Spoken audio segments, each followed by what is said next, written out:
quizás ya podemos ir empezando. Nada, yo le voy a pasar la palabra a Álvaro para que te presente, pero bienvenida a casa. Estoy muy feliz de que estés con nosotros y nosotras de nuevo aquí.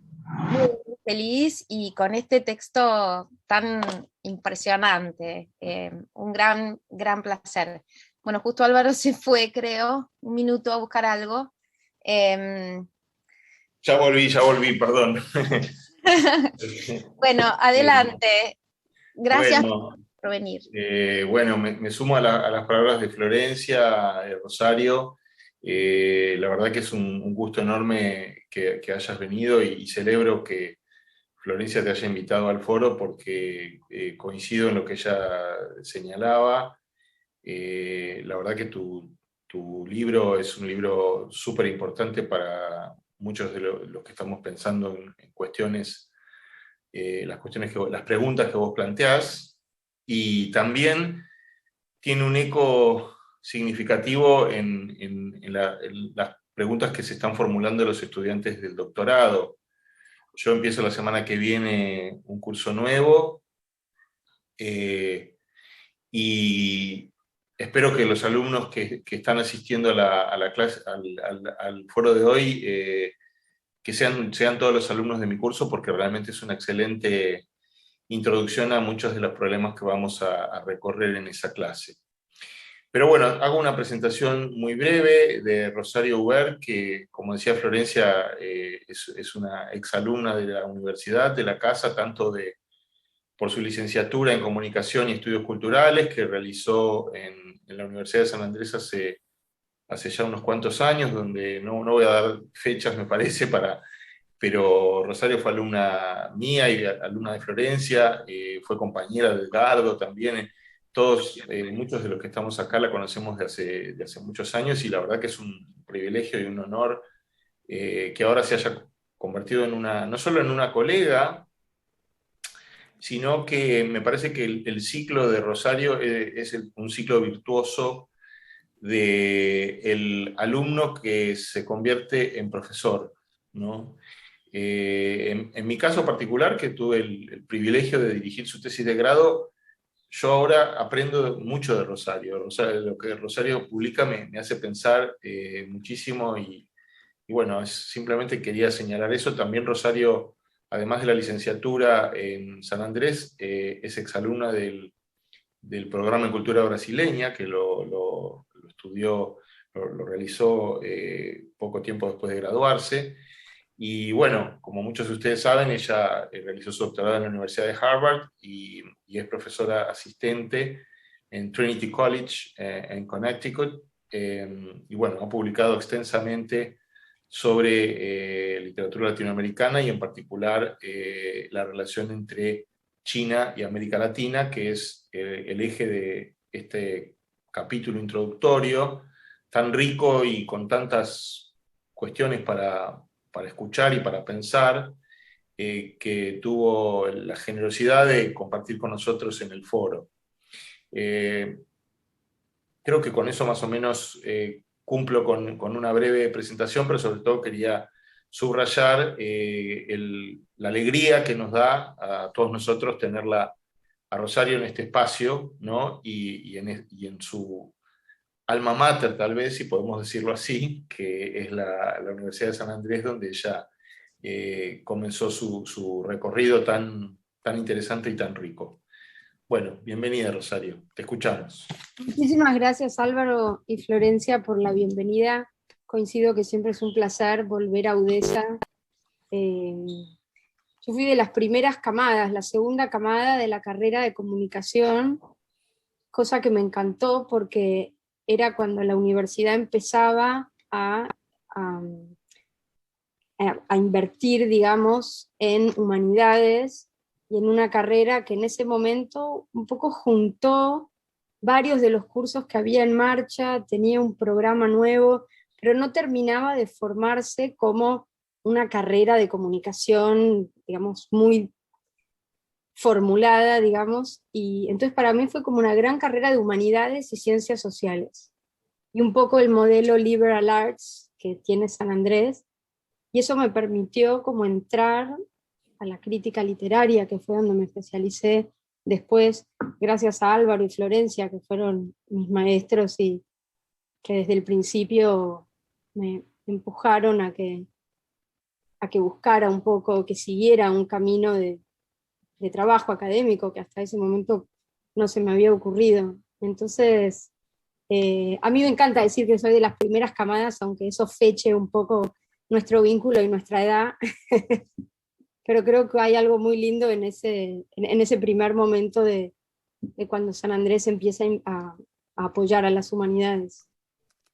Y a mí me encanta volver a San Andrés, y la verdad que a lo largo de mi doctorado, luego ahora que soy profesora, siempre he vuelto con distintas partes de mi trabajo, y lo que voy a presentar hoy es el manuscrito del libro, que espero que salga pronto, pero que es un libro que está en proceso de revisión en este momento, así que aprovecho para insistirles a todos los que tienen el documento, que por favor, con mucha discreción, no lo circulen, porque eso todavía no ha sido publicado, está en revisión y no quiero que circule mucho, pero me interesaba que lo leyeran y que nada, que podamos armar esta conversación en este foro, donde entiendo que están todos muy interesados en este tipo de problemas. Les contaba, entonces, un poco simplemente explicarles lo que ustedes leyeron para hoy, lo que yo circulé, es la introducción de un libro que se llama Disorientations Writing China in Latin America, y no quería, digamos, armar toda la charla en base a eso, sino quería concentrarme en como los dos pilares que organizan el modo de lectura que propongo y los problemas sobre los modos de lectura, que son la indisciplina y la traducción. Y lo que ustedes leyeron es la introducción. Después el libro tiene 5 capítulos y cada uno trabaja un momento y una serie de problemas y textos donde se dan estas confluencias o esos conglomerados de textos sobre China en América Latina. Y lo que voy a hacer hoy, o lo que planeaba para hoy, no quiero repetir todas las ideas de la introducción, pero quiero tomar un momento, un ejemplo que menciono al paso en la introducción, desarrollarlo un poco, compartir algunas imágenes para que ustedes palpen un poco qué es a lo que me refiero con indisciplina, con traducción, y luego en las preguntas y respuestas, ahí si quieren, sí volvemos al texto con las ideas más generales y más tronco, que no hacen a la minucia de lo que voy a mostrar ahora, pero quería mostrar un poco 2 ejes del trabajo para después hacer una conversación un poco más anclada. Entonces denme un segundo que voy a compartir.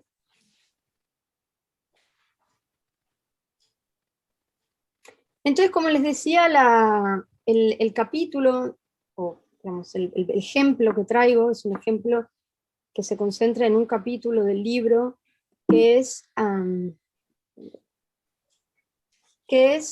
lo que yo llamo la superficie del ideograma, ¿no? Es decir, es un estudio de poesía visual y cómo la poesía visual latinoamericana se involucra con la escritura china, y cómo a través de estos problemas y el ejemplo que quiero mostrar hoy, se puede pensar o se puede problematizar 3 cosas, sobre todo. Estos son los 3, digamos, objetivos que tiene mi libro.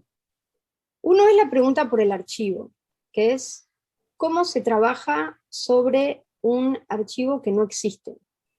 Es decir, no hay un archivo de China en América Latina, no hay bibliotecas, hay pocas traducciones, hay pocos programas. Entonces, si uno quiere juntar todo el material, todas las fuentes, uno tiene que hacerlo manualmente, tiene que reconstruirlo desde distintos lugares. Esto puede ser porque es una cultura muy lejana, son campos culturales más distantes, porque no ha habido un aparato de traducción sistemático, pero la pregunta es, ¿cómo se construye ese archivo?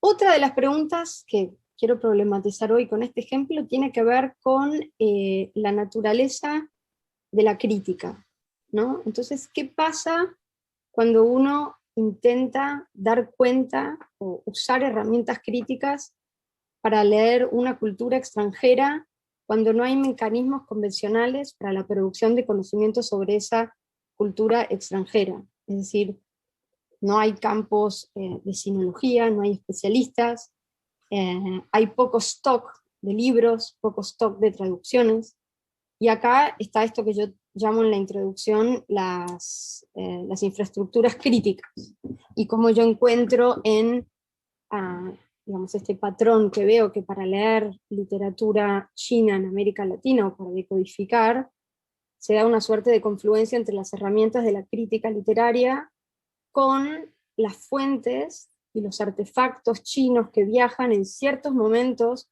muy puntuales donde China adquiere una dimensión global y empiezan a ponerse en circulación por redes que no tienen nada que ver con la literatura, sino que tienen que ver con la diplomacia, con el comercio, con la migración, pero que facilitan el influjo de fuentes literarias y que en esa constelación de infraestructuras críticas se dan estos modos de lecturas. De vuelta, es un modelo muy diferente al modelo disciplinar que concibe la, digamos, formulación de cánones de lectura, de programas de estudio, de intercambios académicos y demás. Y por último, y dentro de todo esto, está la pregunta por la geopolítica, ¿no? ¿Cómo hacemos y cómo pensamos todos estos materiales y la propia intervención crítica de estas preguntas desde el campo de los estudios latinoamericanos?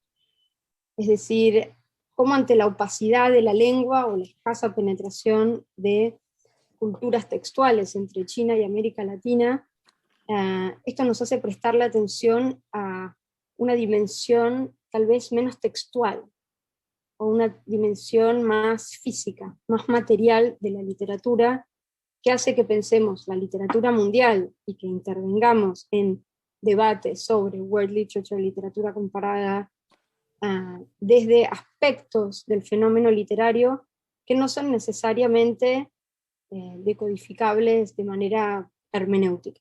Entonces, esto es lo que yo llamo un poco el aspecto fenomenológico de la literatura mundial, que se pone de relieve cuando tomamos campos que no necesariamente están conectados de manera inmediata o que no tienen una estructura preexistente. Y entonces, para empezar, como les decía, me quiero concentrar en estos breves 10-15 minutos que voy a mostrar algunas imágenes, en el caso de la poesía, ¿no? Y una hipótesis que voy a soltar de manera un poco apresurada, que desarrollo muy largamente en el libro, pero que aquí, digamos, voy a ir directo, que es básicamente la idea de que la poesía china no penetró en la tradición textual latinoamericana, sino más bien en las artes visuales. Es decir, no fue la lírica tradicional hispanoamericana o latinoamericana que se interesó en una indagación del ideograma, como sí ocurrió en la tradición británica o en la tradición del modernismo angloamericano, ¿no? Estoy pensando en Pound, Whaley y todo el furor y el romance que hay con el ideograma a principios de siglo en lengua inglesa, que después en los años 50 reaparece con mucha fuerza en la poesía norteamericana, ¿no? En California con Gary Snyder, Kenneth Rethrock, todo este interés por la naturaleza y el paisaje de la poesía clásica china. Nada de eso, o no se dio tanto de esa manera en la tradición hispanoamericana.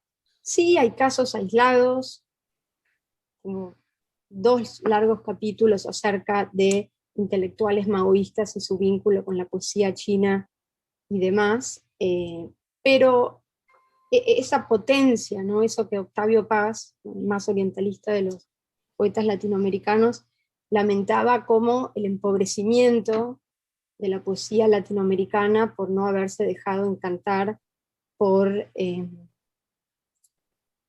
las culturas orientales, ¿no? Que esto era una obsesión de de Octavio Paz.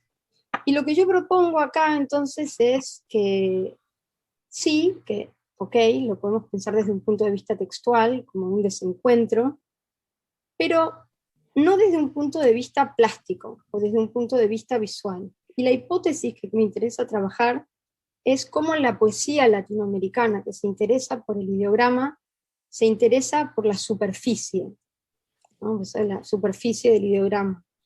Y esta es la idea que quiero trabajar, ¿no? La idea de la superficie, y pensar la superficie de la escritura china no como texto, ¿no? Sino como textura.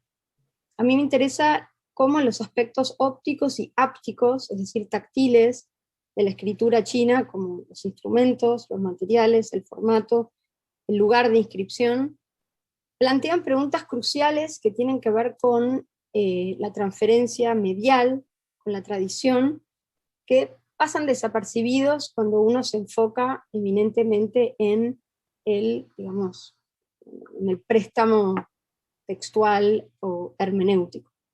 Y esto es una premisa metodológica, una que piensa la superficie, digamos la categoría de superficie, no como una categoría residual, externa, que denota como la falta o la incapacidad del acceso a una esencia, sino todo lo contrario. Y acá me apoyo mucho en el trabajo de Juliana Bruno y la idea de superficie como textura, ¿no? Como la piel, como la dermis, esa interfaz que conecta el objeto artístico con el sujeto que lo consume.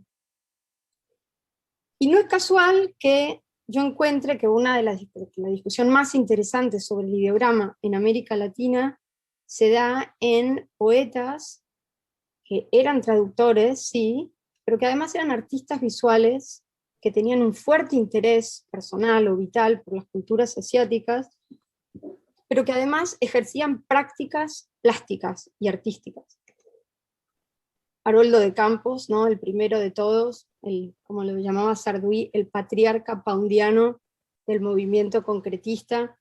Haroldo y su obsesión con la arquitectura, el diseño gráfico, y la poesía china, ¿no? Y que hace del ideograma la forma poética de toda la poesía concreta.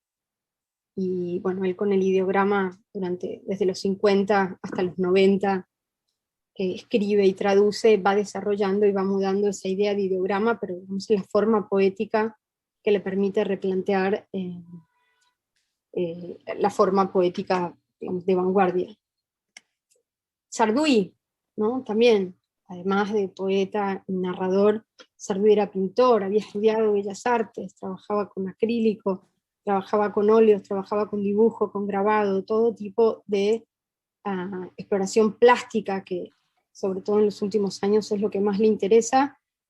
Y Sarduy también, cuya obsesión permanente con la escritura es la idea de la inscripción y de la escritura corporal.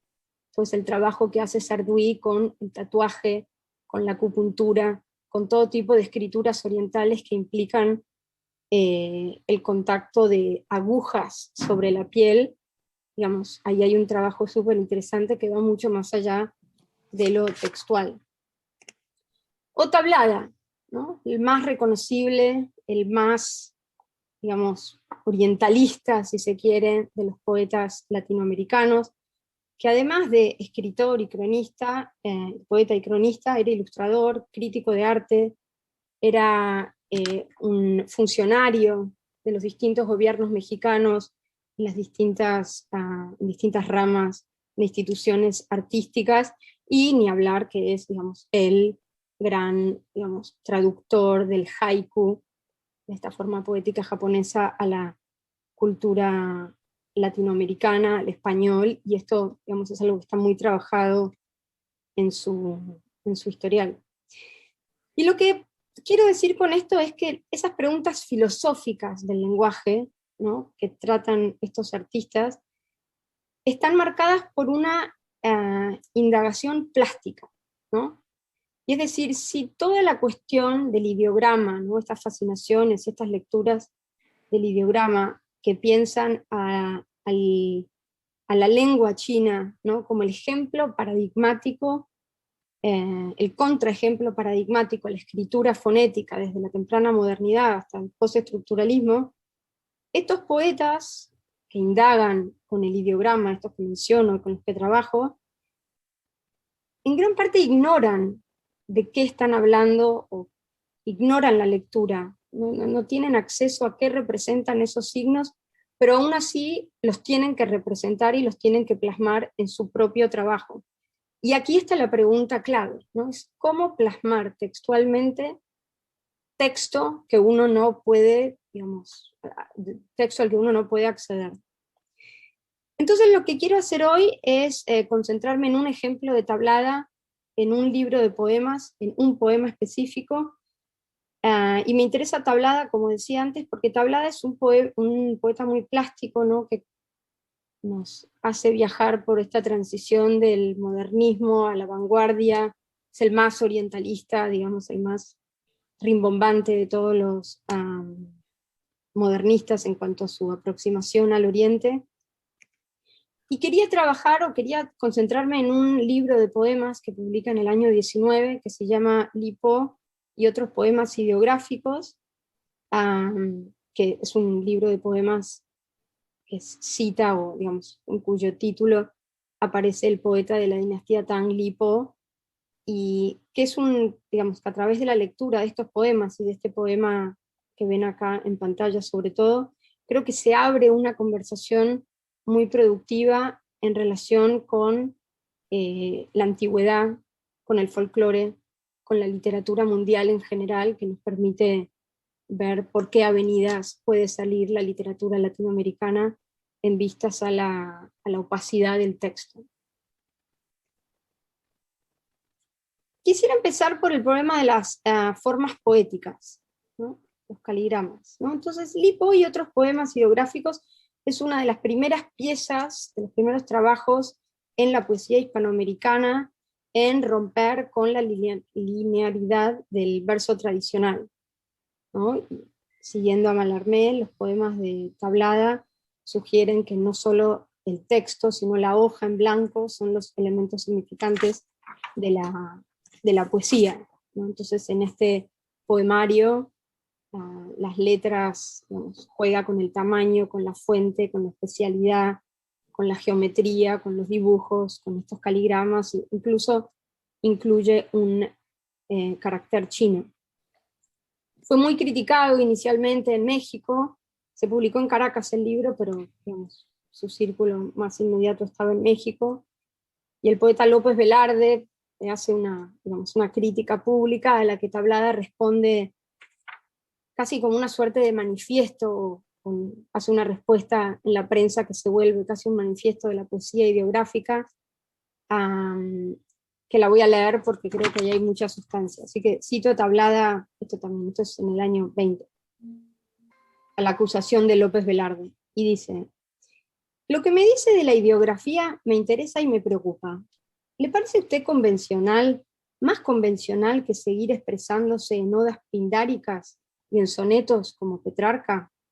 La ideografía tiene, a mi modo de ver, la fuerza de una expresión simultáneamente lírica y gráfica, a reserva de conservar el secular carácter ideofónico. Además, la parte gráfica sustituye ventajosamente la discursiva o la explicativa de la antigua poesía, dejando los temas literarios en calidad de poesía pura, como quería Mallarmé. Mi preocupación actual es la síntesis. En primer lugar, porque solo sintetizando creo poder expresar la vida moderna en su dinamismo y en su multiplicidad. En segundo, porque para subir más, llegando a ciertas regiones, hay que arrojar lastre. Toda la antigua mise en scène, mi vieja guardarropía, ardió en la hoguera de Thais. Los argumentos de Tablada están totalmente alineados con el futurismo y esta ansiedad de captar la vida moderna de las vanguardias en general, y esa preferencia de las vanguardias por la inmediatez de lo gráfico en contra de lo textual. Y en este punto ideográfico, como lo plantea Tablada, no parece guardar ninguna relación con el ideograma chino. Sin embargo, cuando Tablada llama a superar a Petrarca o a Píndaro con una colección de poemas titulada, luego en honor al poeta Li Bai de la dinastía Tang, está cambiando el modelo lírico del Renacimiento italiano por la dinastía Tang, ¿no? Entonces, así como el Renacimiento italiano trajo ¿no? el Dolce Stil Novo como el modelo poético que luego reformuló toda la poesía occidental europea, ¿no? El Jin-te-shi, que es la forma poética moderna, esa fórmula de la dinastía Tang, fue la que también irradió y cambió todo el formato poético de las literaturas chinas, japonesas, coreanas y de todo el este de Asia. Ahora la pregunta es, bueno, ¿qué tanto de Li Bai o de la poesía Tang o del Jin-te-shi hay en la poesía de tablada? Y yo diría que muy poco, porque Li Po, esta colección de poemas, tiene a Li Po como protagonista, ¿no? El tema es Li Po, todos los tópicos en torno a la figura de Li Po, que era un borracho, que estaba obsesionado con la luna, que se murió en un accidente, ¿no? Todos elementos casi que hacen a ese gusto por la decadencia del fin de siglo y que Li Bai les da un toque de, digamos, un toque exotista, pero tópicos que circulan. La innovación de Tablada en este uso de la ideografía creo que tiene que ver con la proyección del mito pictográfico del texto chino. Es decir, los caligramas que aparecen aquí a lo largo de este poemario, tienen la misma relación icónica entre texto e imagen, pero en otra escala, ¿no? Entonces, si los pictogramas son palabras con parecidos pictóricos a esos conceptos que representan, ¿no? Por ejemplo, por ahí hay una flor con forma de flor, o la flecha, digamos. Los caligramas son grupos de palabras cuyo formato recrea el parecido visual con el concepto representado. Entonces, en el caligrama, la escritura alfabética se transforma en trazo, es decir, en, digamos, materialidad pura, que está al servicio de lo visual y que pierde su contenido textual. Otro problema que surge a partir de la consideración de este poema, o de este poemita dentro del poemario, que tiene que ver con las fuentes, ¿no? La exploración de sistemas de escritura alternativos de todo este poemario, digamos, creo que está puesta más de manifiesto en esta página en particular, en un poema que no tiene nombre, es un fragmento, que ocupa toda una página, la página 7, y que contiene una estrofa del poema adentro, escrita de manera manuscrito, adentro de un carácter chino. Es el carácter que significa, se pronuncia shou, o no sé cómo se pronunciaría en el chino literario, el chino moderno es shou, pero significa longevidad. Entonces nos podemos preguntar, ¿esto es una referencia a Li Bai, cuyo apodo era el inmortal? O también quizás es un homenaje a la longevidad de la escritura china, ¿no? Dado que es de los sistemas de escritura con más duración, y estos son todos los tópicos que aparecen con la fascinación ideográfica, ¿no? La escritura china como una escritura que tiene 2000 años de continuidad, que no ha cambiado, que no se ha modificado y que nos permite acceder. Y hay muchos estudios del trabajo de Tablada que insisten en buscar, digamos, la fuente, ¿no? ¿Por qué usó este carácter, ¿no? Entonces buscan en textos filosóficos que estuvieran en su biblioteca, lecturas de otros poemarios, ¿no? Judith Gautier, que aparece todo el tiempo y es el texto de referencia de todos los modernistas. Pero yo me pregunto, un poeta como Tablada, que no tenía ninguna ambición filológica, que no podía leer, porque a pesar de haber estado en Japón, no tenía ninguna capacidad para leer estos textos, pero sí que tenía un ojo muy agudo para las artes visuales y las artes plásticas. Yo propongo que Tablada no lee este carácter, sino que lo ve, ¿no? Que es un producto visual. Y si Si miramos, por ejemplo, en el archivo gráfico de Tablada, que está en la UNAM, que está disponibilizado en la red, esto es un regalo hermoso de la Universidad Nacional Autónoma de México, que hicieron una página con todo el archivo gráfico de sus dibujos, de sus bocetos, de las tapas de sus libros, de las fotos. Hay toda una colección de fotos del propio Tablada en su casa de Coyoacán.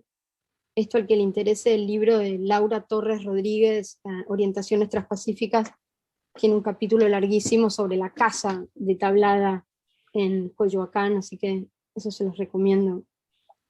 Pero hay una foto en este archivo que nos da una pista, y es Tablada, que está en su estudio, y que vemos que entre varios de los objetos, ¿no?, muy orientalistas que se traía de sus viajes, o de su viaje de Japón, hay en el fondo, ¿no?, un rollo, ¿no?, esto decorativo, con el mismo carácter del poema, ¿no?, del poema show.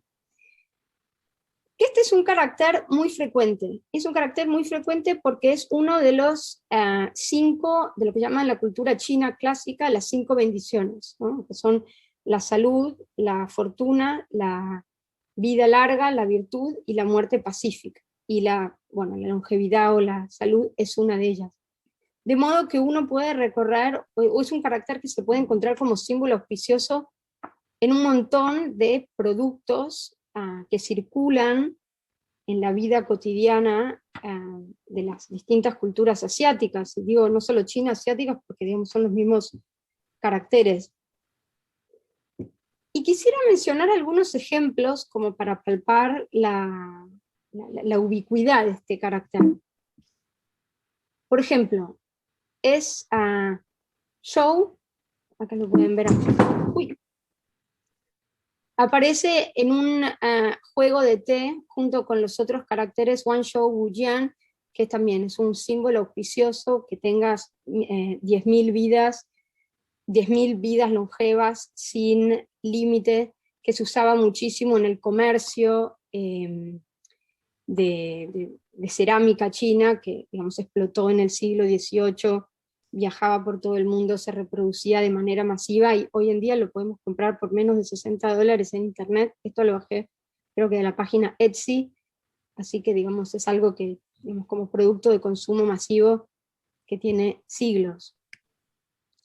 Menciono acá, este es el Instagram de Malena Higashi, que está por ahí. Malena practica la ceremonia del té, y en el tokonoma, en esta, digamos, alcoba de recepción, cuando uno llega, aparecen un montón de símbolos, ¿no?, y de caracteres que denotan estos buenos auspicios. Acá después le podemos pedir a Malena que nos cuente un poco más. Esto se lo robé de Instagram un día, pero para que vean, es un carácter, digamos, que aparece en el presente. Esto es Buenos Aires 2019. La novela de Santiago Gamboa, que salió en Seix Barral, una novela que transcurre en China, son varios personajes chinos que se cruzan, perdón, no son varios personajes chinos, son varios personajes que se cruzan en China en busca de un manuscrito, una novela divertidísima, completamente orientalista, y en la tapa está el mismo carácter show, que nos podemos preguntar si los editores de Seix Barral tenían, digamos, toda una reflexión sobre la longevidad, lo que representa, si esto tal vez es un homenaje a Tablada y a la tradición orientalista latinoamericana, y si podemos hablar de una continuidad de referencias, o si es tal vez un carácter típico encontrado fácilmente a mano, una especie de figurita, digamos, muy reconocible de la cultura china, que trasciende su significado, su contenido semántico, y es más bien un objeto visual. Entonces, para cerrar un poco, ¿no?, Tablada, ¿no?, un trotamundos, coleccionista, con un gusto muy diletante por el Oriente. Digamos, este carácter no sería tanto un producto de una indagación filológica, hermenéutica, de tradiciones textuales asiáticas, sino más bien un acto de consumo de lo que Erika Beckman llama el catálogo de importaciones modernistas, ¿no? Y este es el trabajo de Erika Beckman, súper interesante, donde ella recorre toda la poesía modernista, viendo cómo los objetos que aparecen son objetos del universo latinoamericano de fin de siglo que ingresaban a América Latina a cambio de productos de exportación que tenían que ver con un deseo de consumo, más allá de el hecho de que existieran de manera real en los entornos de los poetas. Un último punto y termino con esto, que tiene que ver con la técnica. Es decir, ok, entonces, por un lado está el caligrama, ¿no? Como fuente poética, por un lado está la cuestión de la manufactura asiática, ¿no? Como un producto de consumo que ingresa a través de redes de mercado y de consumo masivo y no necesariamente de influencias textuales. Y ahora si nos preguntamos por las condiciones materiales del poema, ¿no? Es decir, bueno, ¿cómo hace Tablada para plasmar y para tener finalmente, digamos, ese carácter en la página? De vuelta, el archivo de la UNAM es excelente porque una de las cosas que hicieron en el archivo de la UNAM fue reproducir versiones facsimilares de las ediciones originales de los poemas, que están todas disponibles en PDF. Y en el caso de este poema en particular, la clave la encuentro en una especie de tajo que tiene la página, ¿no? Acá tenemos digamos, un cuadrado negro sobre la página en blanco, y este tajo que nos sugeriría que este carácter no fue pintado con un pincel, sino más bien fue impreso a modo de stencil, ¿no? Es decir, que se tomó un papel, se cortó, se trazó primero, ¿no? Se cortó, se vació el contenido, se pintó con negro, y luego en los espacios en blancos Tablada continuó con el texto. Pero, digamos, el tajo este nos denotaría que que este carácter no fue escrito, ¿no? Con un pincel, sino que fue cortado con una navaja, con una tijera. Y de esta manera, dejando de asociar la escritura china con el arte elevado de la caligrafía, sino más bien trayéndolo al arte popular del papel picado, ¿no? Y el papel picado, esto es súper interesante porque el papel picado es uno de los tipos más importantes de arte chino que existe en China desde que se inventó el papel en el siglo II, y que consiste en cortar figuras y escribir texto cortado en figuras, también figuras de auspicios que se ponen en las puertas de las casas y que se usan de manera decorativa, de manera absolutamente masiva y popular. Esta es una foto típica porque estos son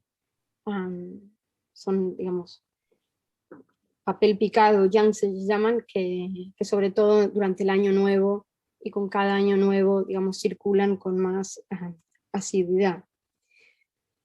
Y esto es interesante, ¿no? En este giro digamos, de pensar el texto chino como caligrafía y arte elevado, ¿no? Como una de las 4 artes del literati, a la escritura cortada, objeto de las artes populares, que tiene que ver en gran parte con el interés de las vanguardias por el arte popular, por lo primitivo, por el folclore, que Tablada estaba muy vinculado, y para esta época Tablada ya estaba trabajando con el gobierno revolucionario y con toda la atención nueva del gobierno revolucionario mexicano sobre las propias artes indígenas mexicanas y esta revaloración del patrimonio.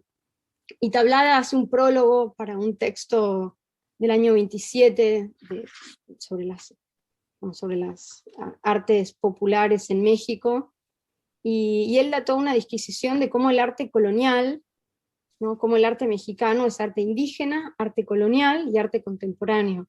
Y él es muy enfático en cómo el arte colonial no es arte solamente hispánico, ¿no? Pero es un arte mestizo.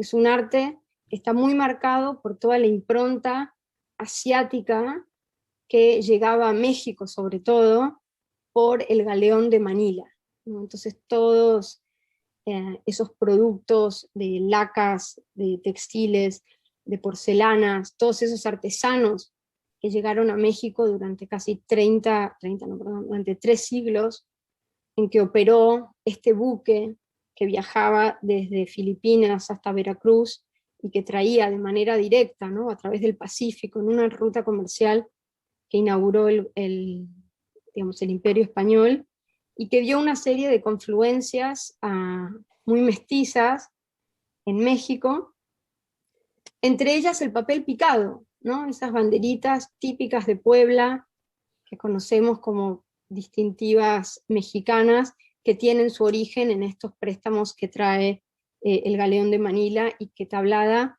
enfatiza en demostrar que vienen de Asia.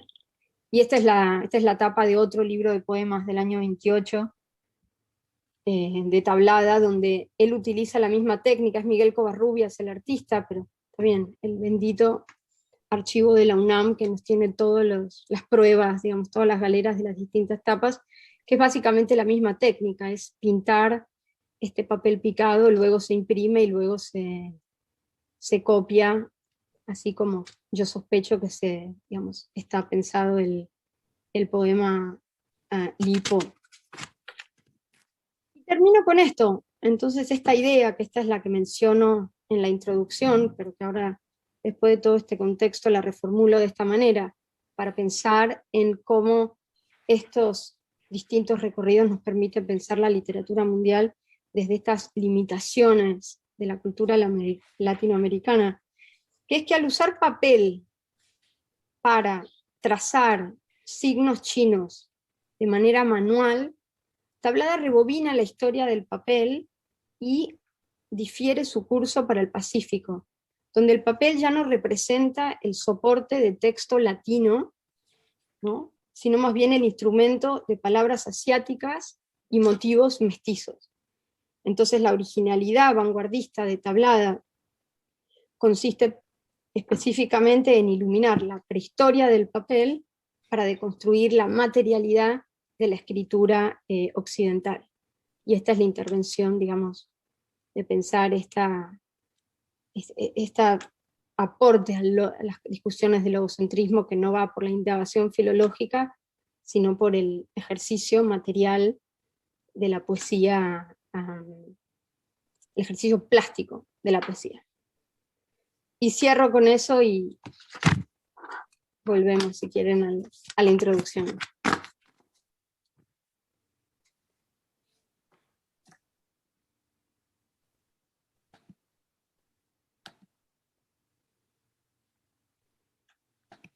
No sé si me pasé mucho de...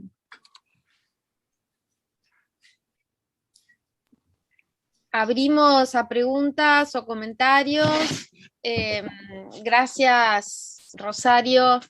Estuvo muy bueno que ejemplificaras, digamos, la introducción con otra parte de tu texto, muy generoso también. Así que, y aparte trayéndonos esta discusión sobre Tablada también, ¿no? Tan interesante. De hecho, yo me había quedado como con ganas de escuchar más sobre esta cuestión cuando mencionaste la introducción a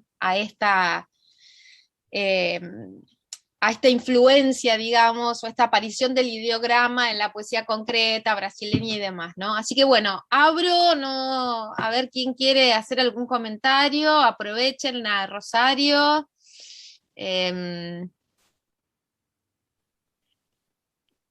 No voy a empezar yo, así que... No sé si está bien... Que empieces vos, dale. O sea... La primera vez que oí del tema. Todavía un poco peor que vos, que empieces vos, Flor, pero... No. Estamos entre Mariano, amigos. solamente una cosita para los que no saben, que no se mencionó, Mariano fue el director de tesis de Rosario, uno de los directores de tesis de Rosario en Harvard. Así que adelante. Pero entonces, no es una pregunta, sino un pedido de conectar explícitamente algunos de los conceptos y de los problemas fundamentales del libro que están en la introducción, con la presentación maravillosa que acabas de hacer sobre Tablada en particular y México, el Pacífico mexicano en general. Y entonces pedirte que cuando terminaste hablando del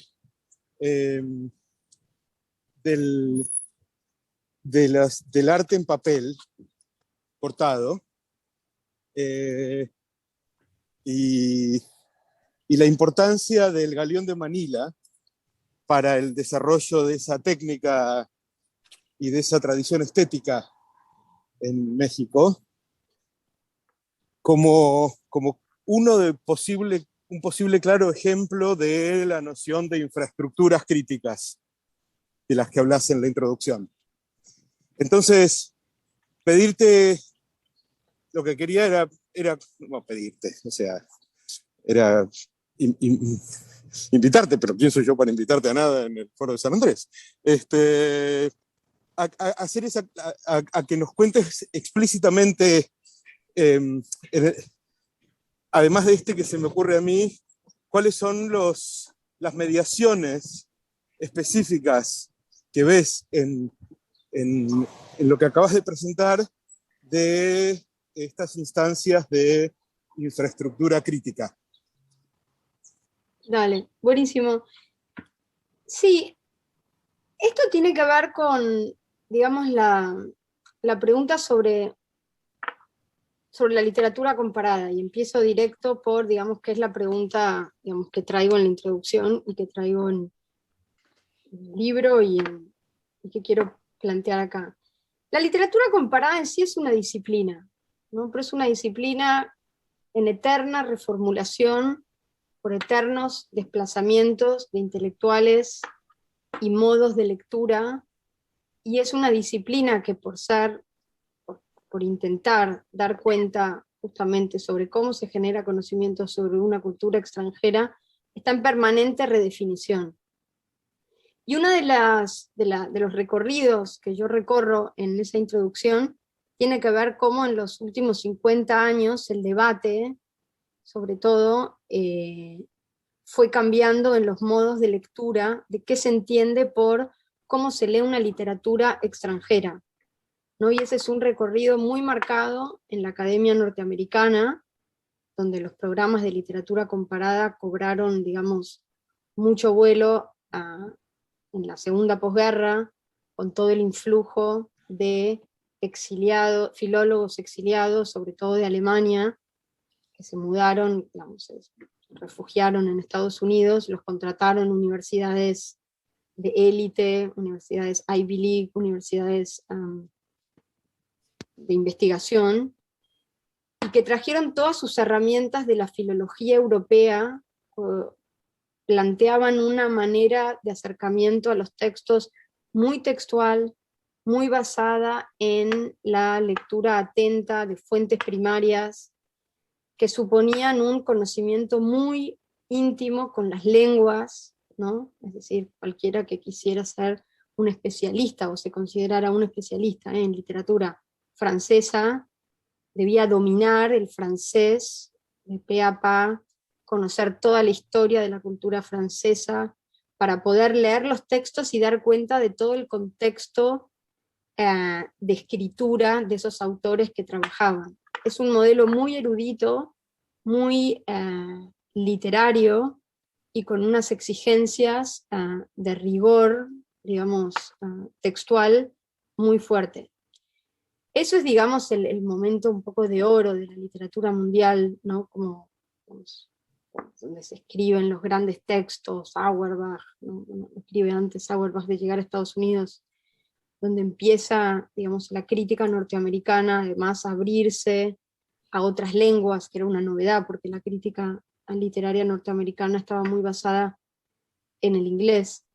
Y luego ese modelo fue cambiando digamos, a lo largo de la segunda mitad del siglo XX con los nuevos modos de lecturas que trae la teoría literaria, el postestructuralismo, ¿no? El cuestionamiento de categorías etnocéntricas, por todo el movimiento, digamos, cultural que se da en la sociedad norteamericana específicamente, con el ingreso de minorías étnicas a la universidad que piden leer la diferencia cultural, no solo desde una manera enciclopédica y erudita, sino como experiencia vital de inmigrantes en un país, etcétera, etcétera.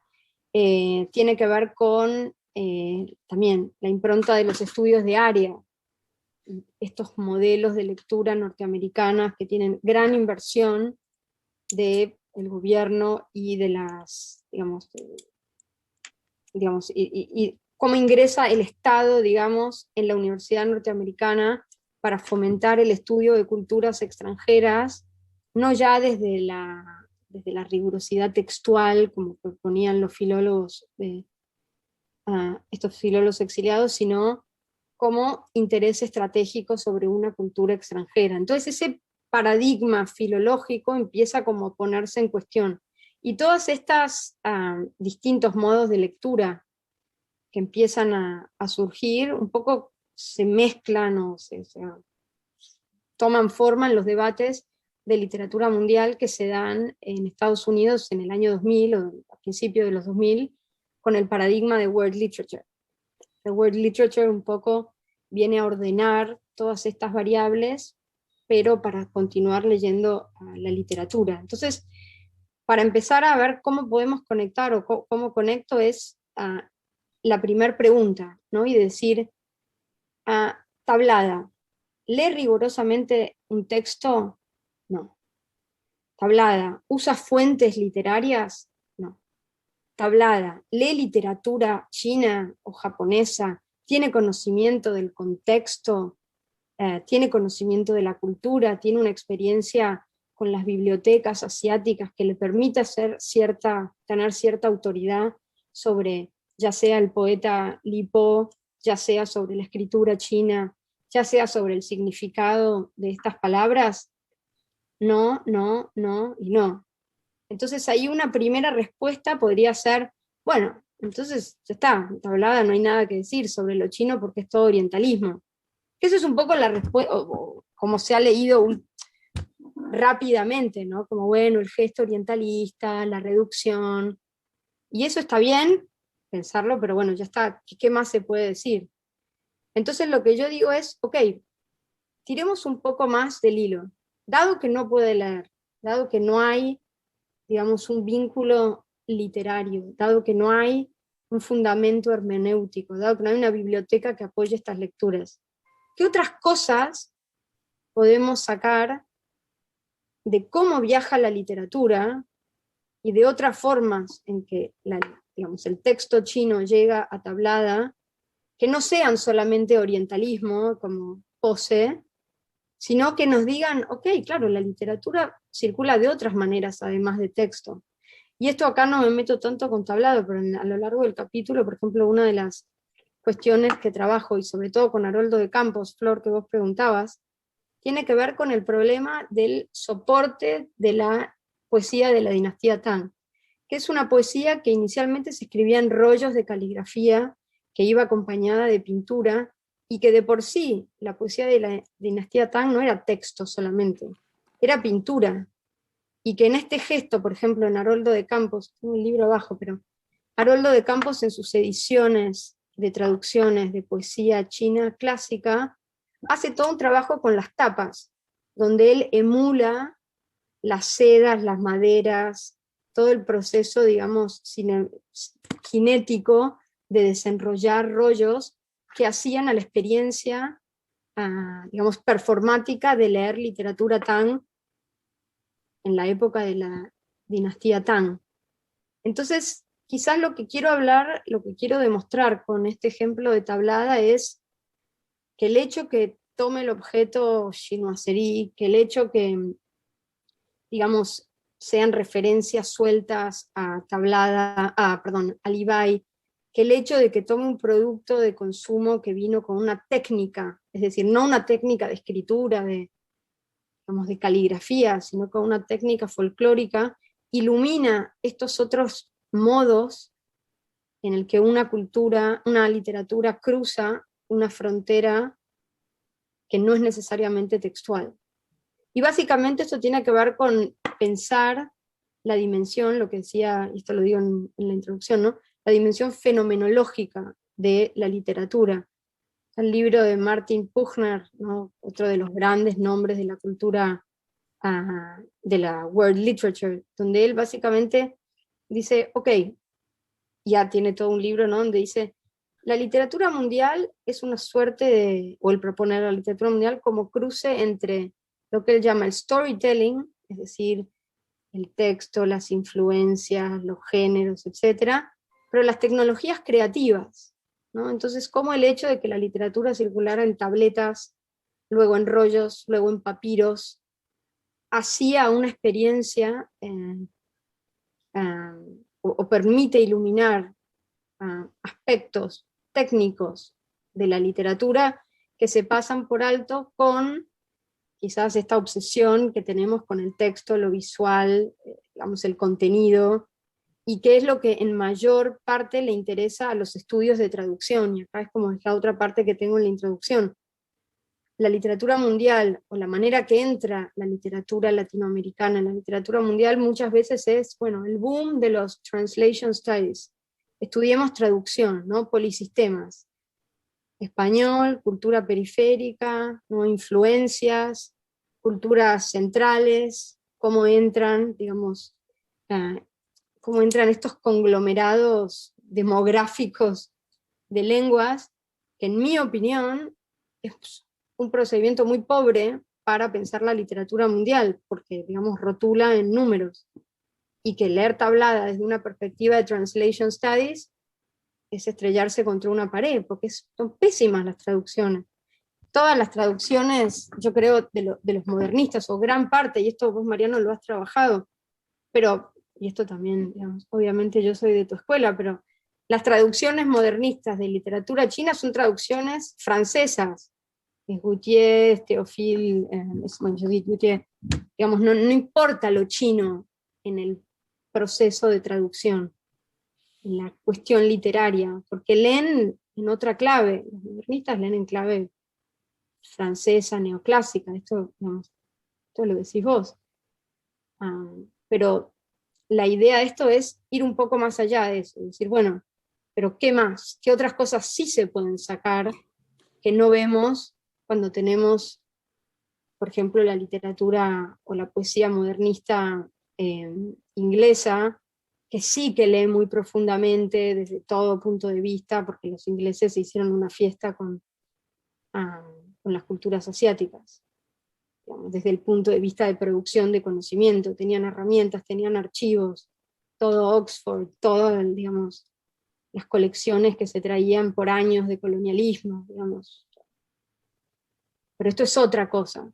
Entonces, un poco para cerrar la pregunta, la hago muy larga porque me parece que es la pregunta central para empezar esta conversación, es ¿qué otras cosas se pueden rescatar para no decir, en Latinoamérica está muy lejos, no hay nada?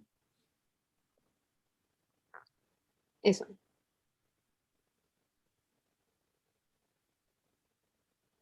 Luz, creo que tenía una pregunta que hice, me anoto para preguntar. Sí, bueno, buenísimo. La verdad que me súper interesó tanto el texto como escucharte. Muy, muy refrescante realmente tu trabajo, porque es como que trae cosas nuevas y no sé, me interesa mucho. Y me gustó mucho esto que trabajás del aspecto fenomenológico, ¿no? Y la idea que mencionaste, esta cuestión de la recuperación de lo chino para pensar la literatura un poco desde otra tradición hermenéutica, ¿no? Y me preguntaba un poco por la literatura contemporánea latinoamericana, y si vos, y esto acá me disculpo porque no llegué a leer la última parte del texto, que es donde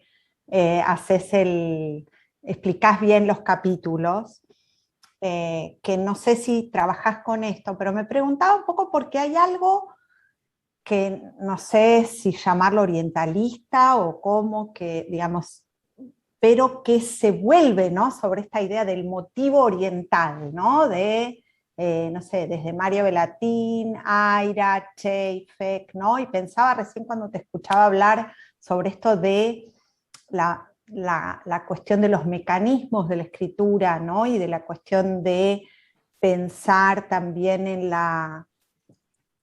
en cómo los mecanismos de la escritura van cambiando también las maneras de interpretación y todo lo que vos decías recién, ¿no? Pensaba en Últimas Noticias de la Escritura, ¿no?, de Chafek, o digamos, en donde la cuestión de la imagen, ¿no?, y la cuestión de poner la literatura asociada a una visualidad, inclusive muchos de ellos basan, ¿no?, esto en el motivo oriental, ¿no?, digamos, en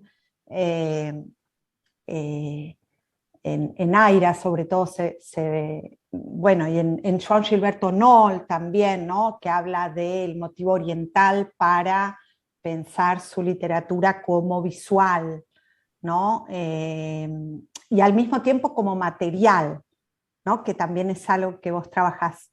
Entonces pensaba un poco cómo lo pensarías, si es que lo pensás, si es que lo trabajás, si te sirve también pensarlo o no, digamos, ¿no? Pero me parece que es interesante esa continuidad de pensar también en una cosa más metonímica, ¿no?, sobre todo en Aira, con la cuestión de, no sé, pienso en El juego de los mundos, la idea de superficie, ¿no?, la idea de avanzar, avanzar, avanzar, de primero publicar y después escribir, ¿no?, que viene un poco con esa idea de superficie, ¿no?, en metonímica en lugar de profundidad interpretativa, ¿no?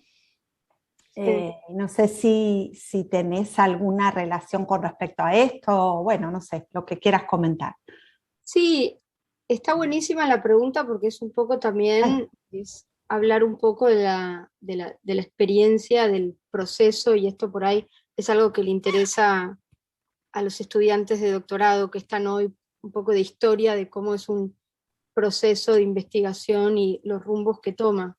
Porque muchas de las cosas que vos mencionás son temas que quizás son los que me trajeron a este proyecto. Yo venía muy interesada en la literatura contemporánea, me interesaba lo oriental, y a medida que escribía este libro, que son años de doctorado y luego de afinarlo después del doctorado, me fui alejando cada vez más, o fui perdiendo un poco el interés en la categoría de lo oriental, porque me empezó a interesar mucho más la cultura china, empecé a estudiar chino durante todo el doctorado, me empezó ya no a interesar tanto los símbolos o las metonimias, sino me interesó la escritura, los problemas, digamos, que hacían a la materialidad, a la historia concreta de los intercambios, me fui volcando más a la historia cultural y a la historia global, esta es otra de las frases que aparece en la introducción todo el tiempo, que ustedes verán que yo digo que para mí Disorientations es un poco los cruces desfasados, torpes, que yo llamo twisted, ¿no?, superficiales entre la historia y la literatura, o sea, entre la historia global y la literatura mundial. Entonces, durante todo el proceso, y esto lo cuento al final del libro como en un apéndice, yo durante todo el proceso de escritura del libro estaba convencida que el último capítulo iba a ser sobre Aira, sobre Bellatin, sobre Chafek, sobre todos los problemas que estás mencionando, y me di cuenta que esas preguntas no encajaban con lo que yo venía armando, y eventualmente como que quedaron afuera, porque no calzaban, no me cerraban en tanto al problema ni de la infraestructura ni de la voz crítica. Sí, y ahí creo que también se abre otra pregunta, y esto tiene que ver mucho también con el trabajo de Florencia y cómo pensar la cultura contemporánea y las, digamos, y las artes hoy en día, que ya no importa tanto, o que quizás leemos la literatura y el texto literario más allá de su especificidad literaria, y que ya no pensamos tanto en literatura quizás comparada, sino en artes comparadas. Entonces, no sabría muy bien cómo responderte a eso ahora, porque justamente es uno de los temas que quedó como pendientes, y es uno de los temas que sigo trabajando y sigo pensando, pero ya no en tanto en líneas con el problema de las infraestructuras, por ejemplo, porque exceden, o no sé, me cuesta sistematizarlas más. Claro. No, buenísimo, me contás, digamos, algo del proceso y está bueno, digamos, para... Lo que a mí me interesaba también era pensarlos como maneras de leer, ¿no? Que es lo que vos, digamos, esto de la infraestructura, cuando contabas lo de la infraestructura, de alguna manera leía ya un modo de lectura contemporáneo, ¿no? Que es un poco como informado por la literatura contemporánea, ¿no? Entonces capaz eso, en el sentido de que esa conexión permite también otro tipo de lectura, ¿no? Que me parece que está buena. Sí, creo que otra cosa también, y ahora sí, para volver un poco a la cosa geopolítica y la novela, y la novela contemporánea, si se quiere, sí que hay algo, por ejemplo, que yo noto, que me parece súper interesante para trabajar, cómo digamos, el tema de lo oriental es también una manera de replantear, o cómo la cultura contemporánea, o la literatura contemporánea se relaciona con la idea ya sea del oriental o de las identidades particulares en sí, y sobre todo pensando en la novela, ¿no? Y el género latinoamericano que globalizó a la literatura latinoamericana, ¿no? Y cómo pensar esa exacerbación de lo latinoamericano, y cómo mucho de la literatura contemporánea que tiene que ver con el oriente. Yo hoy hablaba de la tapa de la novela de Gamboa.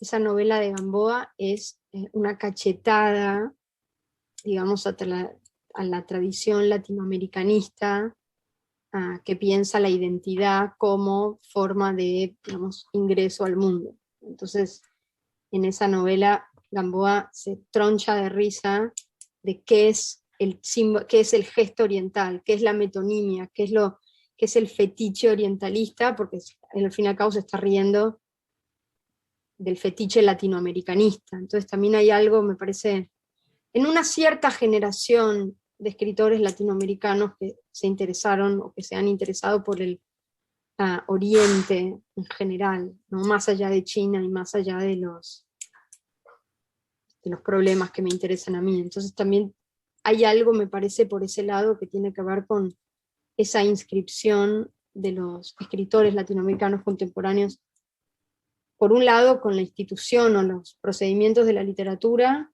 y por otro lado con la categoría latinoamericana o la categoría oriental. No sé si eso por ahí.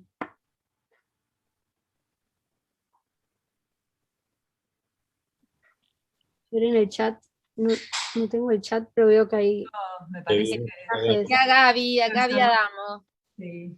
Hola Rosario y hola a todos.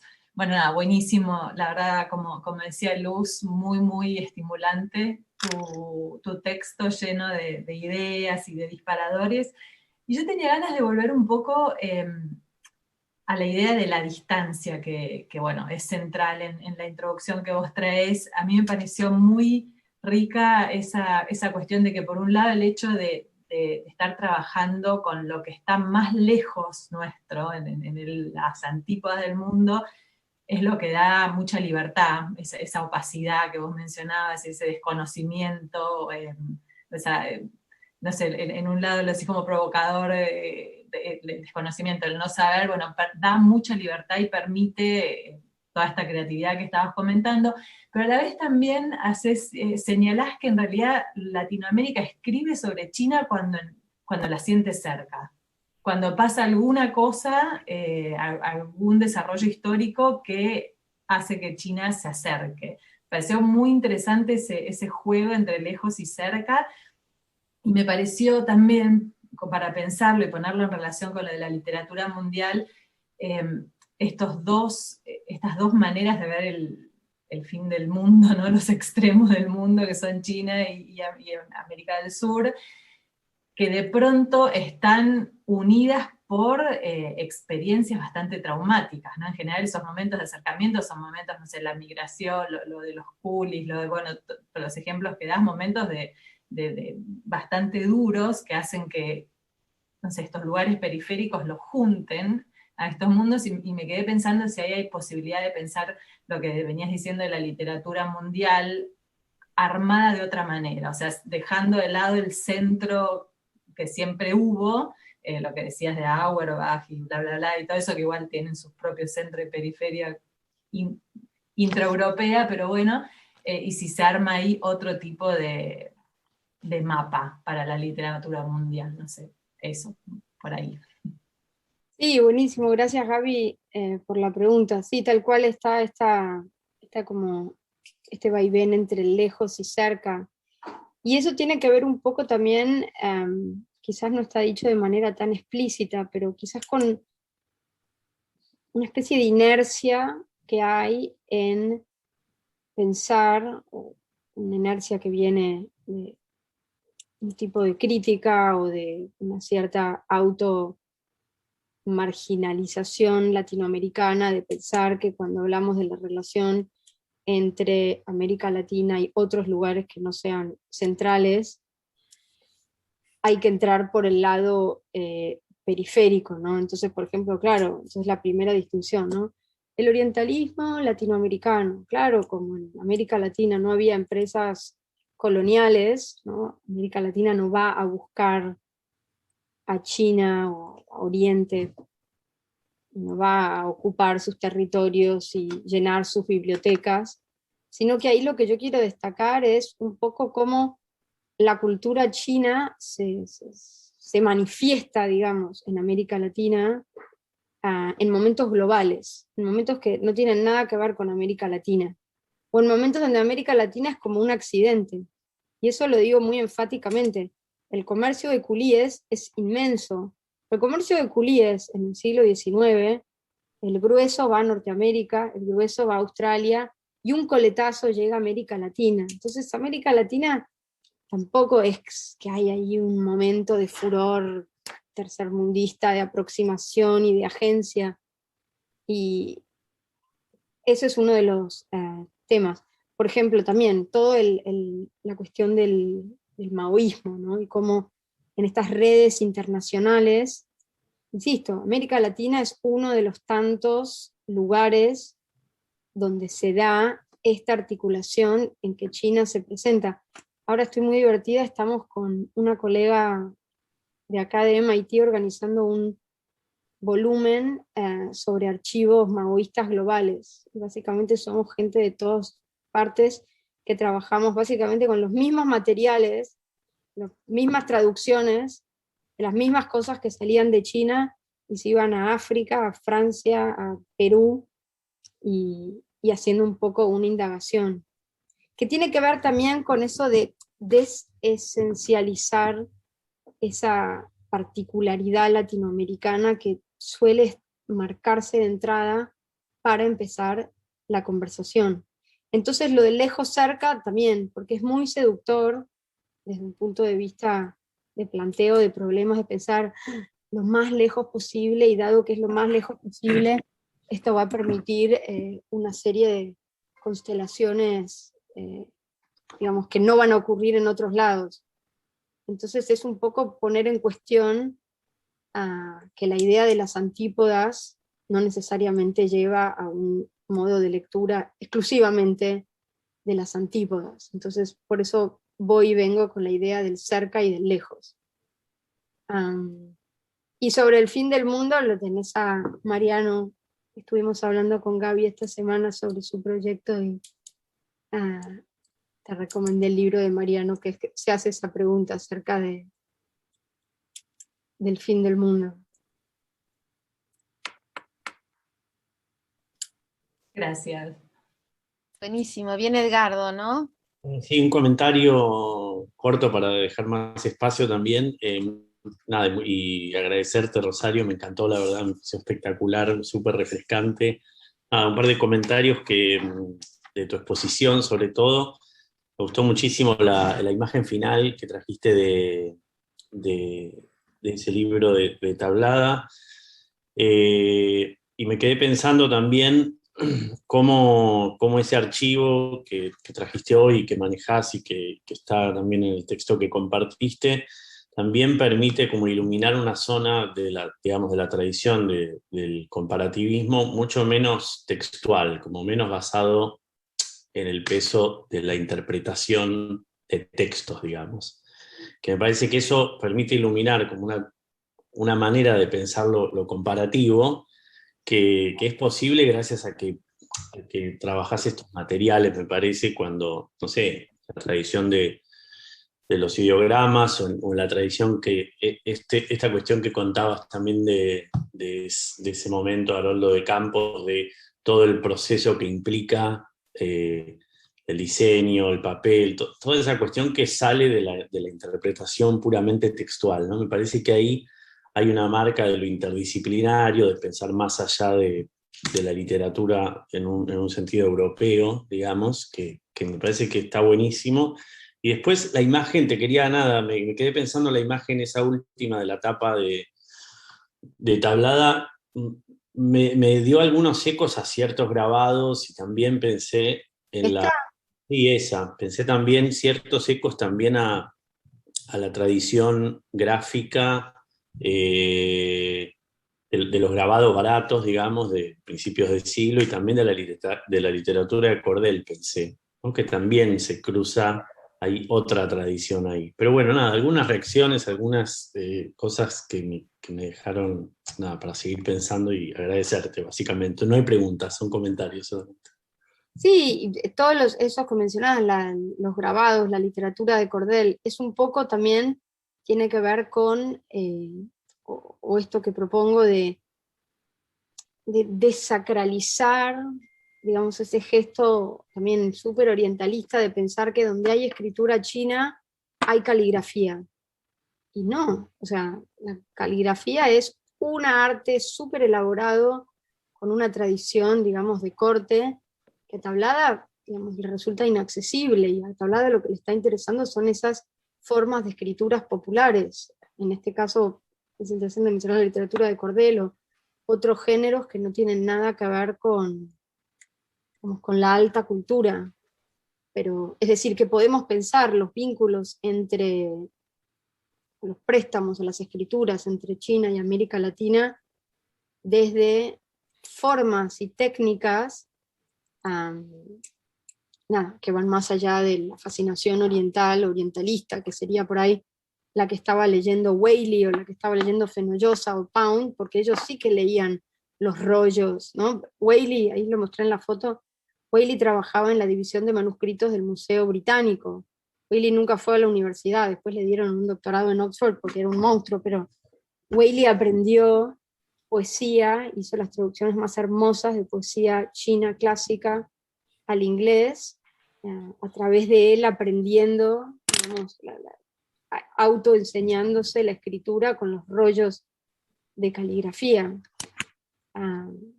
También ese es otro tema fascinante que tiene que ver con la manipulación, ¿no?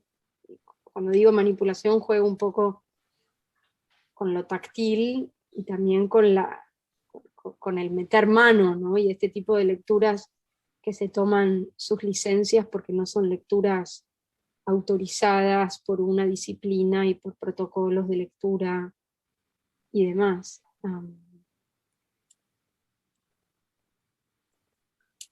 Álvaro.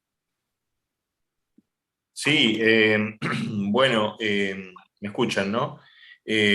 Bueno, sí, la verdad que como siempre me encanta escucharte, Rosario, y bueno, yo ya había leído la introducción del libro que me parece buenísima, realmente, pero la complementaste de manera magistral, te diría, por todo lo que sumaste a partir de la investigación en torno a Tablada. y cómo, digamos, vos hablaste de artes visuales, pero yo me pregunto si no se trata más bien de un archivo de la cultura popular, digamos, ¿no? Un poco como señalaba Edgardo, hay ahí toda una superficie de intercambio que tiene que ver con la presencia del, bueno, con el comercio, ¿no? Con la circulación de los bienes materiales y la presencia de la cultura china en América Latina en un nivel muy, digamos, muy de la cultura popular, ¿no? La cámara del tamaño de un dado, de la que habla César Aire en una novela china, ¿no? Y el supermercado chino. Pero lo que quería sumar al papel, que me pareció muy interesante, no sé si pensaste en la tinta, porque no tenemos que olvidar que el papel, como vos dijiste, aparece en el siglo II en China, pero también la tinta, ¿no? Y la tinta china, ¿no? La tinta china es también un elemento de circulación, una presencia, hay rastros de la tinta china, también en las artes visuales, ¿no? Y bueno, simplemente como una nota al pie, ¿no? Sumar al papel la tinta y la tinta china, que no sé cuál es no sé si los trabajos de Tablada apelan a la tinta china, pero hay bastantes ejemplos digamos, de fuentes literarias latinoamericanas donde hay una cierta atención hacia no solo hacia la caligrafía, como vos decís, sino también al material con el cual está escrito, ¿no? Pienso en Juan Luis Martínez o en algunas también obras de Daniel Santoro, ¿no? Que también apelan, toman esos caracteres y como en el caso de Tablada, trabajan en ese contraste, ¿no? Entre lo blanco y lo negro y la tinta china. Solamente esa observación. Sí, súper interesante y tengo un montón de material acá para dejarme compartir algunas imágenes. Santoro, digamos, es súper interesante para pensar. Santoro es el disparador un poco de, si se quiere, este capítulo. El capítulo, todo lo que hablé hoy, empieza con una reflexión en torno a un cuadro de Daniel Santoro, ¿no? El pintor argentino obsesionado con la iconografía peronista, tema absolutamente recurrente, que además casualmente estudia, digamos, estudia chino hace muchos años y mezcla estos dos universos con una naturalidad y con un desparpajo extraordinario. Me interesa muchísimo eso que decís de la tinta, y esto estoy totalmente de acuerdo. Estos no son ejercicios de caligrafía, son ejercicios de escritura. Estos caracteres están hechos muy a la ligera, con marcador, acá no hay pincel, mezclan caracteres tradicionales y caracteres simplificados, sin ningún tipo de coherencia, digamos, de coherencia cronológica, porque son distintos momentos de escritura. Y por ejemplo, en este dibujo que hay acá, que es el manual del niño peronista, los caracteres que ves encima son dos poemas de la dinastía Tang, ¿no? Entonces decís, ¿qué hacen los poemas de la dinastía Tang en este cuadro o en este dibujo de Evita y Perón, digamos, con la potencia de la industria y todos los tópicos, digamos, de dos universos que no tienen nada que ver? Súper interesante lo que hace Santoro. Esto, por ejemplo, es hermoso. Estos tres caracteres de acá significa Ming Wang, que significa día brillante, que sería una traducción literal de días peronistas, ¿no? O sea, un día soleado y brillante.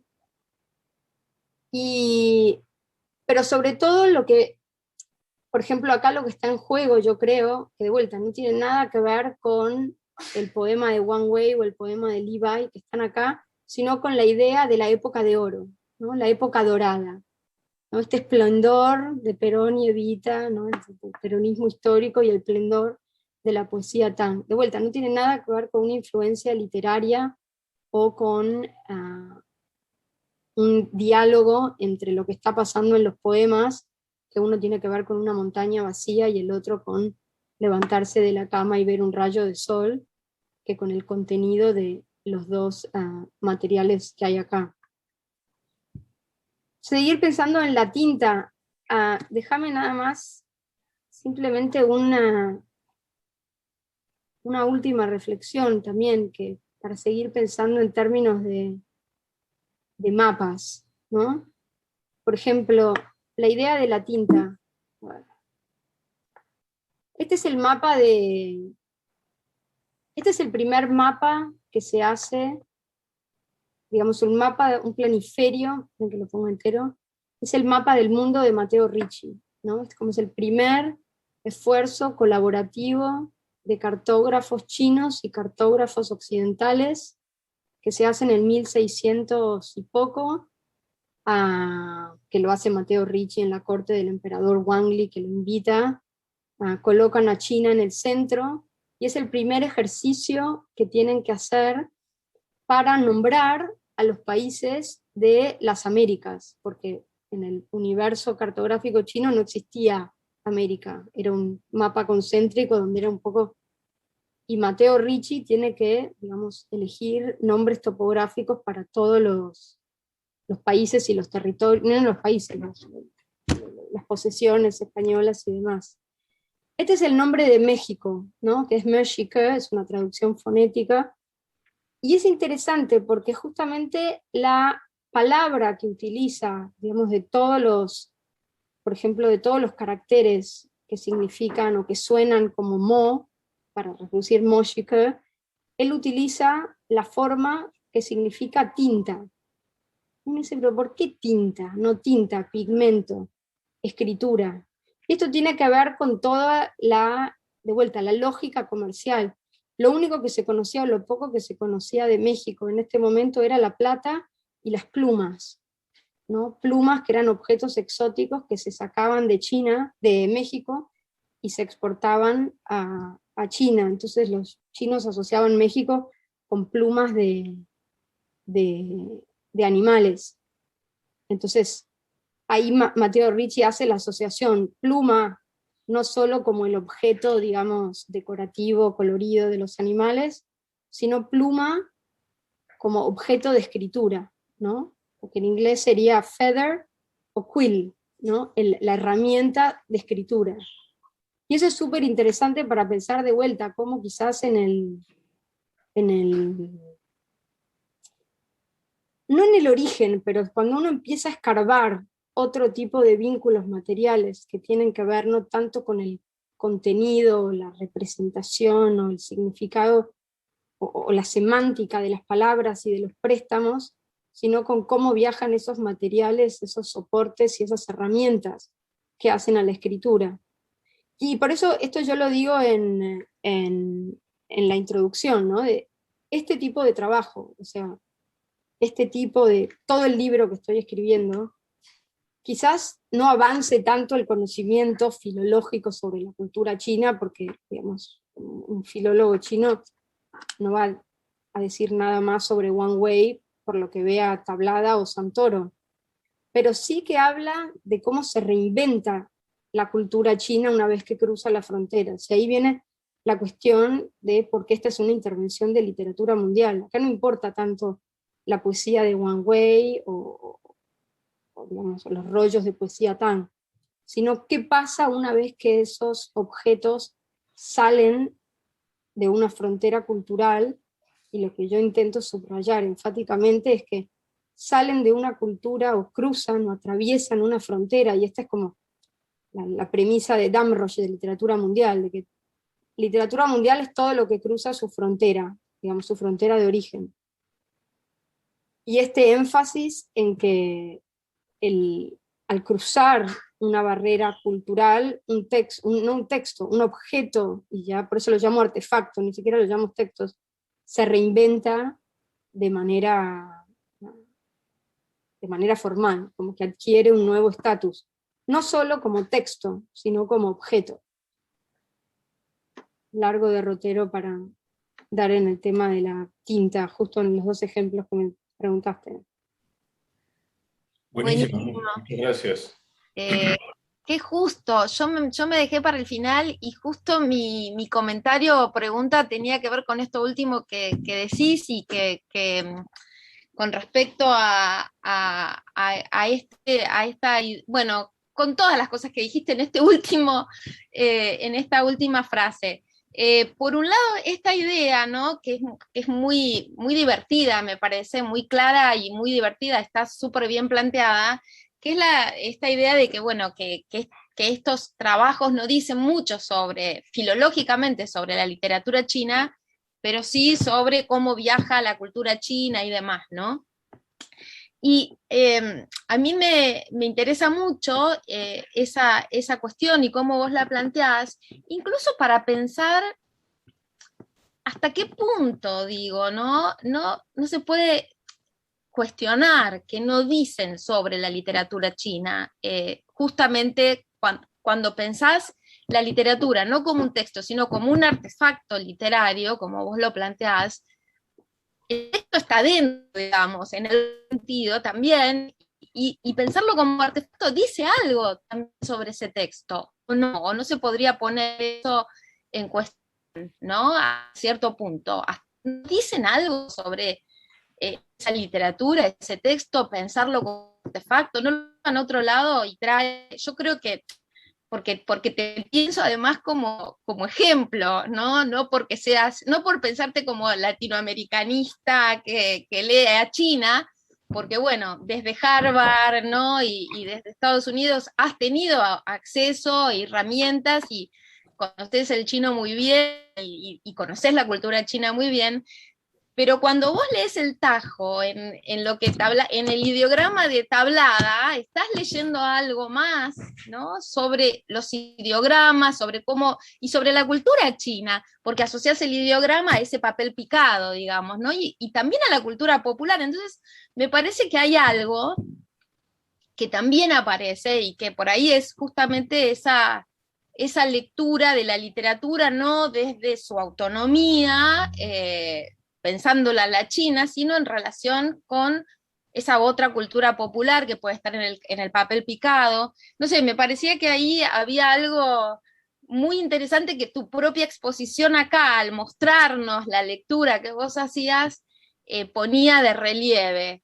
Y esto para conectarlo con la pregunta que está relacionada, que me parece muy, bueno, y sobre esto hablamos en algún momento, ¿no? Ya también, pero que me parece muy interesante, que es cuando vos decís que la crítica comparativa latinoamericana, ¿no? Decís, Latin American Comparative Criticism is essentially about indiscipline and translatability, ¿no? Y entonces, y hoy volviste a tomar estas dos palabras, ¿no? De la indisciplina y la traducción o conceptos en el comienzo de la charla. Y me gustaría escucharte un poco más, conectando, ¿no? Con este comentario del comienzo, sobre qué lugar juega, o qué lugar vos ves que puede jugar esa crítica comparatista latinoamericana. Acá en estos cuadraditos somos muchos, o algunos, que estamos haciendo eso, ¿no? Dentro de la literatura comparada, tu Kurt, ¿no? Más allá de que ellos no nos escuchen, digo, no importa, ¿no? Sí, y yo creo que ahí la pregunta, digamos, ¿cómo decirlo? El aporte, y esto lo digo creo en la última línea de la introducción, esa línea un poco cursi, ¿no? Donde digo, ojalá que este trabajo sobre la indisciplina, o la naturaleza, o la calidad indisciplinada de la crítica latinoamericana, de la crítica cultural latinoamericana, o de la literatura, porque tampoco lo podemos llamar literatura comparada, porque básicamente lo que estoy proponiendo es que no hay una literatura comparada, hay una forma de practicar crítica comparada en base a todas estas cuestiones, que eso nos sirva para pensar, o el aporte para pensar el problema de las humanidades hoy en Estados Unidos. Y acá es un poco el gran planteo, y ahí sí, porque durante todo, digamos, todo lo que yo hablo, hay dos niveles en juego. Por un lado, la historia literaria latinoamericana que yo construyo como objeto de estudio, Tablada, Haroldo, todo el mundo comunista, y cómo ellos, ¿no?, han leído y decodificado la cultura china en base a todas estas infraestructuras que yo reconstruyo desde afuera, y todo plasmado por, como decís, mi propia mirada, ¿no? Yo me eduqué aquí con todos ustedes en Argentina, hice mi doctorado aquí tuve acceso a un montón de recursos, a un montón de paradigmas que me permiten entrar en estas discusiones un poco como diciendo, como digo ahí, un poco con una mirada perpleja, pero no entiendo qué están discutiendo. Y que tiene que ver con cómo quizás la diferencia fundamental de que la crítica cultural o la literatura comparada, si pensamos la crítica comparada como literatura, es que la manera que se da acá es muy académica, ¿no? Está enclaustrada en debates, en textos, en una forma de circulación que castiga el salirse para afuera, o que, digamos, el académico norteamericano tiene una voz pública o un tipo de intervención una vez que es un pope y está súper consagrado, y bueno, Said y todos estos grosos que escriben en el New Yorker, pero digamos, el trabajador académico de la pirámide, o los que estamos, digamos, es como que tu vida académica, digamos, o tu modo de intervención tiene que ver con una serie de espacios y de problemas, ¿no?, que son curriculares, ¿no?, que son, digamos, pedagógicos, que son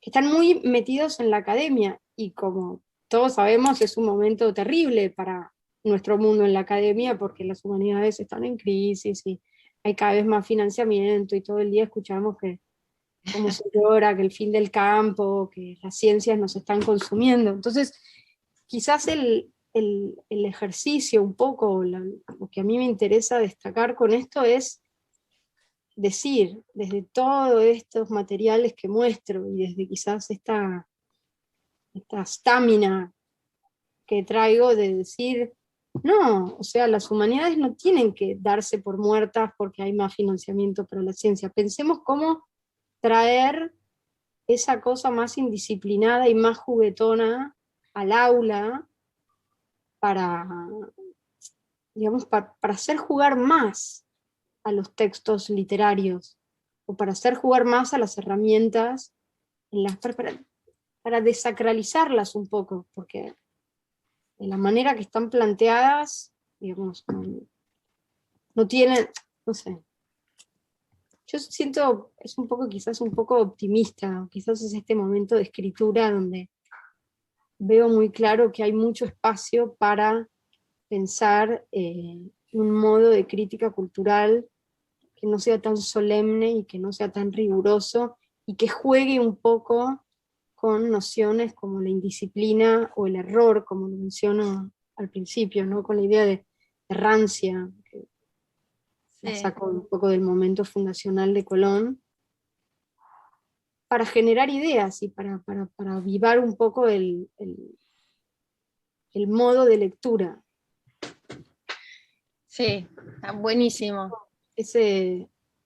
Ahí como se mezcla un poco la parte más personal, la parte más cultural, la parte más continental, pero un poco va por ahí. Sí. Y como decía Freud, nada más serio que el juego, ¿no? Los niños.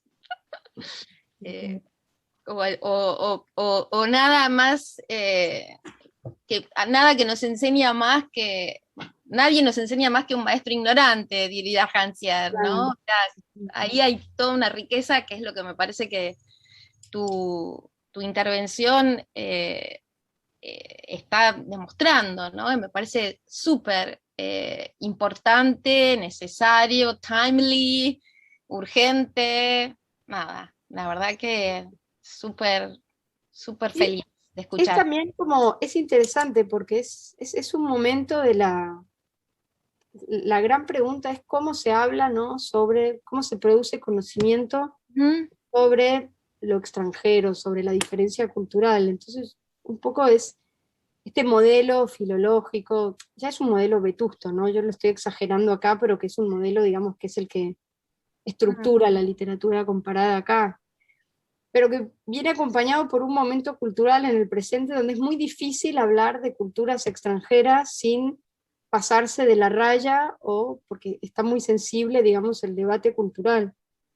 Entonces es también un poco juntar estos materiales para demostrar que hablar con error o hablar sin rigor científico de ese otro cultural no es necesariamente, digamos, un proceso de geopolíticas hegemónicas, de dominación o de falta de respeto, sino que tiene que ver con mecanismos de cómo circulan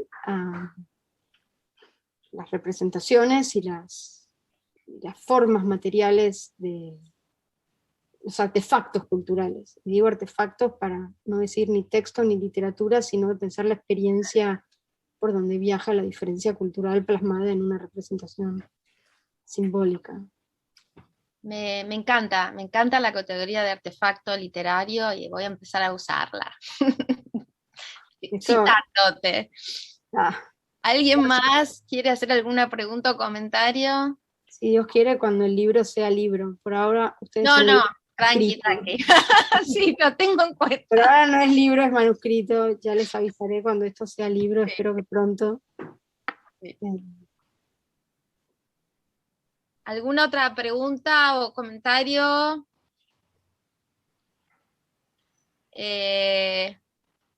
Bueno, nada, volver a agradecerte, Rosario, un placer enorme. Bueno, creo que nos pasa a todos que cuando nos vemos en los cuadraditos